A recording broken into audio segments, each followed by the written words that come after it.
저는 이 시간 제 자신에게 스스로 질문했던 내용들을 여러분과 함께 나누고 싶습니다. 저는 스스로에게 자주 질문합니다. 나는 종교인인가 목사인가? 나는 종교인인가 목사인가? 라는 점을 스스로 생각하지 않을 수가 없게 됩니다. 왜냐하면 종교인의 특징은 시선이 항상 사람에게 가 있고 그러다 보니까 자연히 사람에게 자기 어떤 의를 보이기 위해서 노력하고 애쓰며 열심하기 때문입니다. 그러나 신앙인이라면 그 시선을 사람에게 두지 않고 하나님의 말씀에 두는 것을 또한 우리는 다 알고 있습니다. 그래서 스스로에게 물어봅니다. 나는 하나님을 의식하며 살아가고 있는가? 하나님의 임재 속에 살아가고 있는가? 아니면 나는 그냥 사람을 의식하며 사람에게 잘 보기 위하여 어떤 종교적인 열심과 어떤 율법적인 이런 삶을 살아가고 있는가라는 겁니다. 또 나는 목사인가? 라는 생각을 해봅니다. 왜냐하면 목사지만 우리가 기독교 위기 가운데 하나는 신앙인인 것 같은데 사실은 타성에 젖어 있는 경우가 참 많이 있거든요. 나는 타성에 젖어 있는 사람인가? 그래서 습관과 어떤 정해진 어떤 패턴에 의해서 이렇게 움직이는가? 아니면 날마다 깨어서 새로운 하나님이 주시는 영의 말씀으로 내가 내 인생을 살아가는가? 그래서 스스로에게 제가 질문하듯이 저는 짧은 시간을 통해서 여러분도 스스로에게 한번 질문해 보면 좋겠습니다. 나는 종교인인가? 나는 신앙인인가? 나는 목사인가? 나는 장로인가? 라고 하는 겁니다. 왜냐하면 하나님께서 우리에게 직분을 주시고 또 자녀 삼아 주신 데는 그만한 특별한 이유와 목적이 있지 않겠습니까? 만약 내가 종교인이라면 우리가 하나님의 말씀에서 사랑을 배우고 용서를 배우고 또 우리가 긍휼을 배우지만 그러나 종교인이라면 구호에서 멈출 가능성이 많습니다.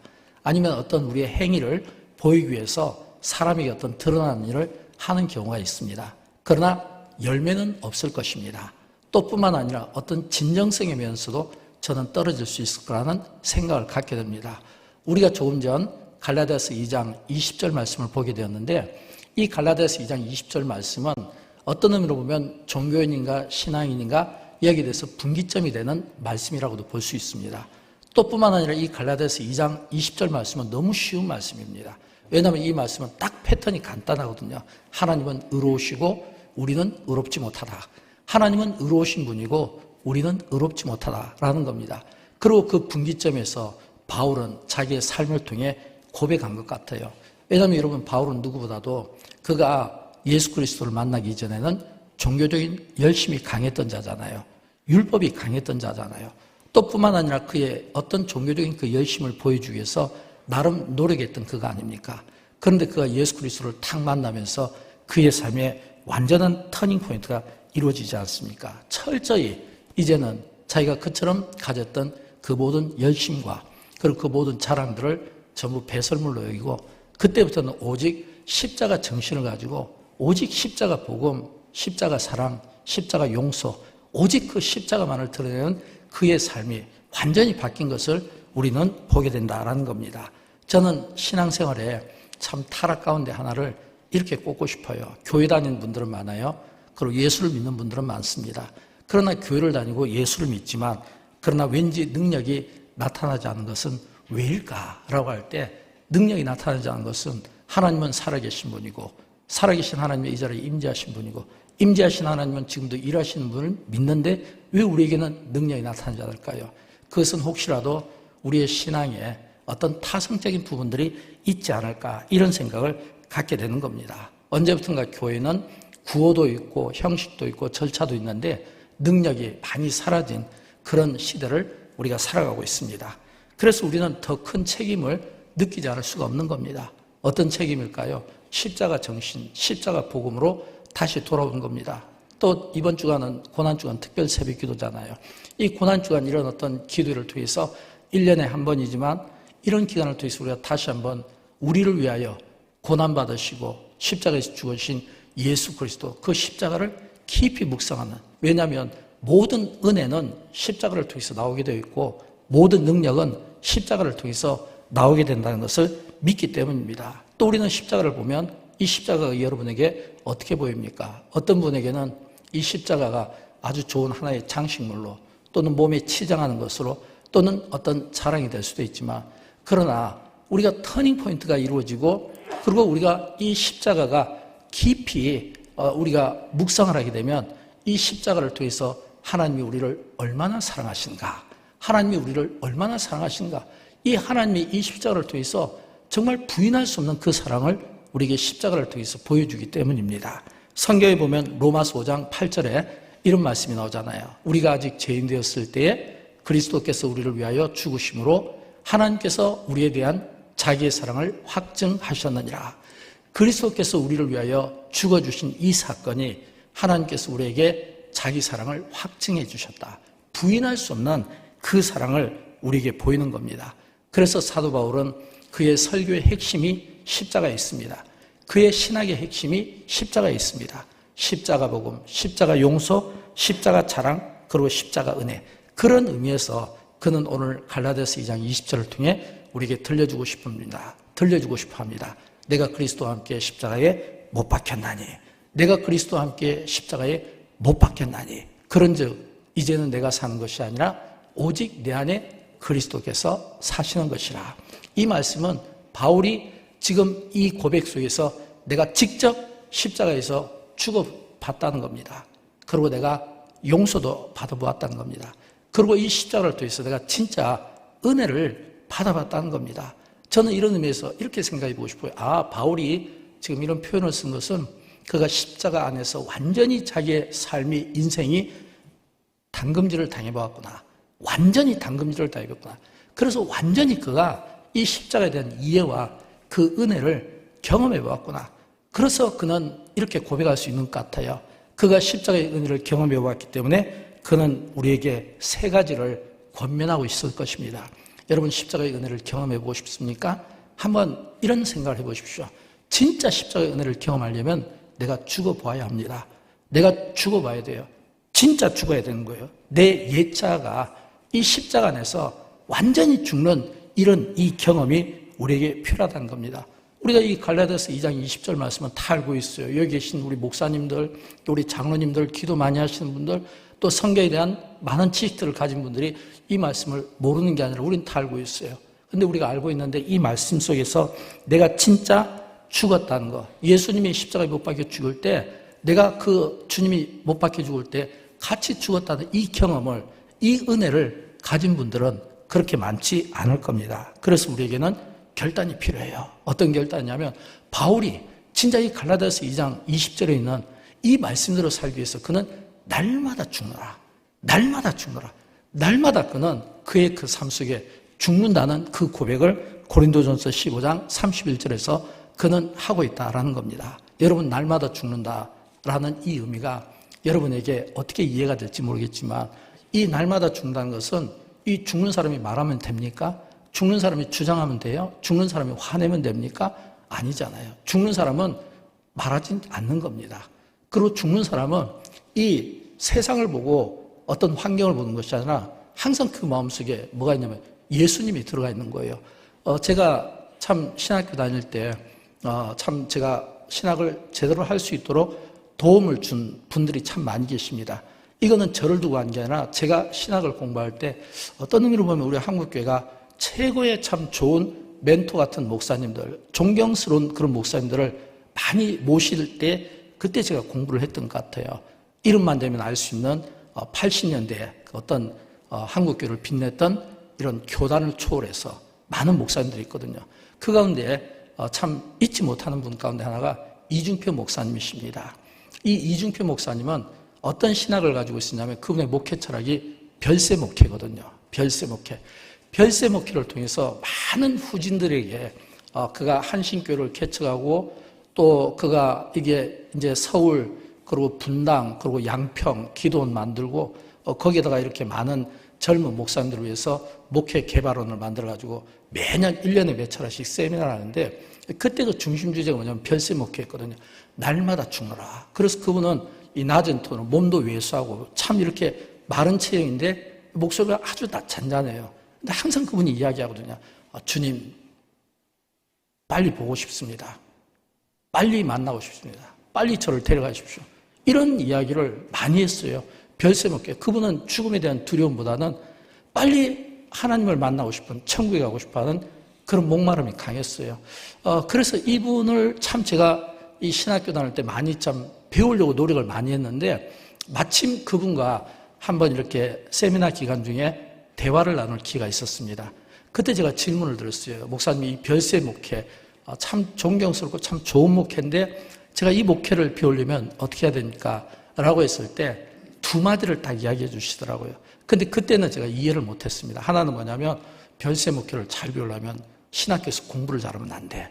자기는 신학교에서 제일 공부를 못했다고 하더라고요.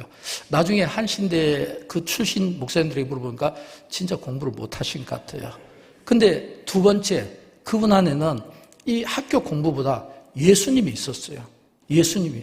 자기 안에는 예수님이 있대요. 그래서 이분은 학업에 열심하기보다는 계속 안에 예수님을 모시고 살았다는 그런 의미였습니다. 그런데 제가 이거를 깨닫지를 못했어요. 한참 시간이 지나고 세월이 흐른 후에 나중에 이제 제가 좀 나이가 먹고 좀 목회 경험이 이렇게 쌓이니까, 내 안에 예수님이 있는가? 내가 예수님을 모시고 사는가? 이런 생각을 나중에 제가 해보게 된 겁니다. 여러분 안에 예수님이 계십니까? 만약 여러분 안에 예수님이 계시면 나는 죽어야 되잖아요. 예수님이 드러나야 되니까. 예수님이 계시다면, 여러분 성경에서 우리가 목사님들이 설교하시고 장로님들이 기도하실 때 예수님이 어떤 분이시라고요? 사랑하신 분이잖아요. 용서하신 분이잖아요. 그리고 베푸신 분이잖아요. 그리고 자기를 아낌없이 자기의 살과 피를 나눠줄 정도의 그런 마음이었잖아요. 예수의 마음이 있는가? 늘 스스로에게 생각합니다. 내 안에 예수님이 계신가? 내 안에 예수님이 계신가? 스스로에게 질문할 때마다 참 부끄럽습니다. 내 안에 예수님이 계신가라고 할 때 제가 정직하게 답하기가 매우 어려운 그런 시대를 살아가고 있기 때문입니다. 두 번째는 우리가 십자가의 은혜를 경험하려면 용서를 해야 됩니다. 여러분, 예수님께서 우리가 잘 아는 이 고난주간 때 자주 쓰는 표현 가운데 하나가 십자가 가상칠언이잖아요. 그 십자가 가상칠언 가운데 첫 번째 말씀이 뭐냐면, 예수님께서 십자가에 못 박는 그들을 향해 아버지여 저들을 용서하여 주옵소서. 용서였어요. 자기를 십자가에 못 박는 그들을 향해서, 그리고 못질하라고, 죽이라고, 십자가에 못 박으라고 성난 군중들을 향해서 예수님은 용서를 선해 줬습니다. 그런데 사실은 이 용서는 예수 그리스도의 성품인데, 그러나 우리가 이 용서의 삶을 살기는 매우 힘듭니다. 왜냐하면 용서는 하나님의 성품을 가진 자에게서 기대되는 모습이지, 예수 그리스도의 긍휼의 마음이지, 내가 용서하려고 하면 용서가 되지 않는다는 겁니다. 그러나 용서하는 그 힘이 우리 안에 있으면 모든 관계는 다 풀어갈 수 있는 거예요. 근데 왜 우리가 풀어가지 못하죠?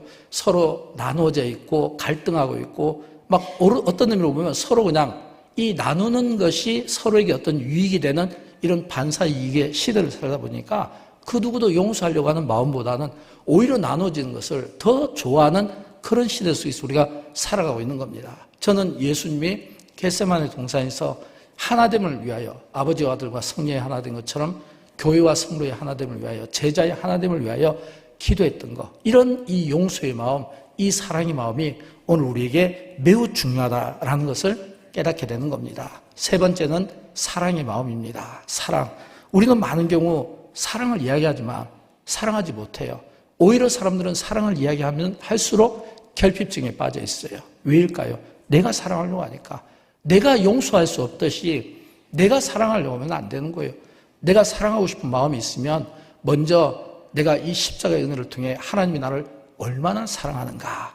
우리가 즐겨 부르는 복음송 가운데 이 토기장이라는 노래가 있잖아요. 그 토기장의 노래 보면 내가 너를 빚었단다 나는 너의 토기장이. 그러면서 그 후렴 부분에 보면 오늘 내가 널 바라보는 마음은 어떨 것 같니?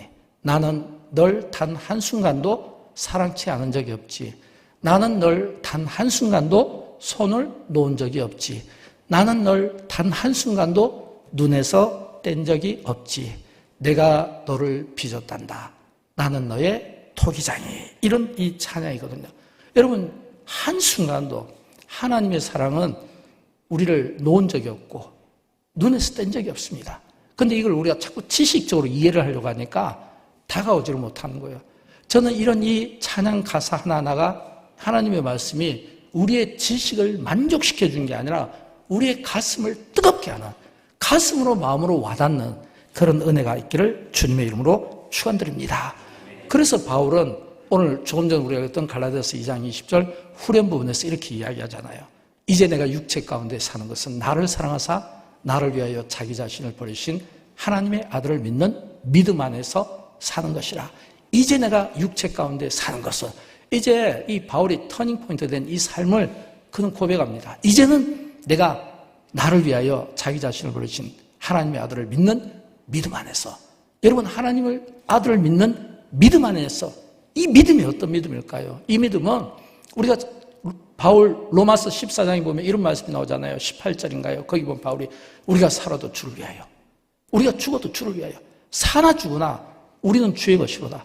우리가 살아도 주를 위하여, 내가 죽어도 사를 위하여, 내가 죽어도 주를 위하여, 사나 죽으나 나는 주의 것이고 우리는 주의 것이다 라는 이 고백이 나온 거예요. 이 고백은 그 안에, 그 가슴 안에 예수님이 들어가 있지 않으면 나올 수 없는 고백이에요. 우리가 많은 경우 영적인 사람을 이야기하고 육적인 사람을 이야기하잖아요. 영적인 사람과 육적인 사람의 차이점을 이야기할 때, 육의 사람은 온갖 세상의 것들로 가득 차 있잖아요. 세상의 욕망과 욕심과 명예와 그리고 물질과 탐욕들이 가득 차 있잖아요. 이런 이 육의 사람이 있는가 하면 영의 사람이 있잖아요. 하나님의 것으로 가득 차 있는 사람. 그러니까 이 영의 사람은 하나님의 사람으로 가득 차 있다는 것은 내 안에 예수로 충만한 삶이에요. 내 안에 스스로에게 내 안에 예수의 영이 있는가? 내가 예수님을 모시고 사는가? 내가 예수를 모시고 사면 그때부터 우리는 바뀌는 거예요. 어떻게 해요? 나는 죽고 주는 살고, 나는 죽고 주가 살고.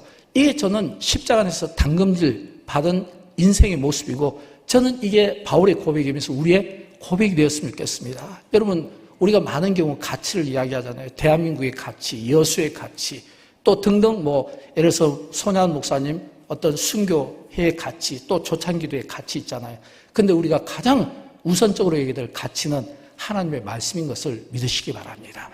우리가 가장 가치 있게 얘기되는 것은 하나님의 말씀이에요. 그러니까 하나님의 말씀이 나를 붙들고 하나님의 말씀이 내 인생을 이끌어갈 수 있도록, 그래서 하나님의 말씀 앞에 가치를 최우선적으로 여긴 사람은 뭐냐면 십자가입니다. 그래서 저는 이렇게 생각해요. 십자가가 그 마음 그 중심에 있는 사람은, 이 십자가 그 마음 중심에 있는 사람은 거룩하게 살아갈 힘과 세상을 이길 힘을 얻게 된다고 생각합니다. 또 십자가가 이 세상을 이기는 복된 삶을 사는 비결입니다. 십자가 안에서 당금질 받는다. 이게 나는 죽고 주가 사는 것을 뜻합니다. 우리가 십자가를 생각할 때 이 십자가의 이 죽음이 나의 죽음과 동떨어지지 말고 십자가의 죽음이 나의 죽음이라고 생각해 주십시오. 여러분, 십자가의 죽음이 나의 죽음이고 이 십자가와 내가 같은 죽음을 의미하면 우리의 삶은 굉장히 단순해지지 않겠습니까? 십자가와 나의 죽음을 생각하면 우리의 삶은 단순해질 수밖에 없는 거예요. 단순할 때 이 단순 명료한 이 삶을 통해 저는 우리 안에 예수를 모시고, 그래서 그 예수를 높이며, 그리고 예수 그리스도의 그 정신을 가지고 말할 때도 예수님처럼, 행동할 때도 예수님처럼, 섬길 때도 예수님처럼, 기도할 때도 예수님처럼 그 마음을 가지고 산다면 저는 반드시 예수님처럼 살아가는 우리를, 예수를 모시는 우리를 통해서 하나님의 영광이 드러나고 이 지역도 살리고 민족도 살리는 이 귀한 일에 저는 우리 조찬기도에 참여한 우리 여러분 모두, 우리 시장님을 비롯한 모든 기관장님들, 또 교회를 대표하는 우리 교회 목사님들께서 다시 한번 하나님의 그 영광에, 그래서 이 여수를 희망의 도시로, 생명의 도시로, 부활의 도시로 바뀌는 데 쓰임받기를 주님의 이름으로 축원드립니다.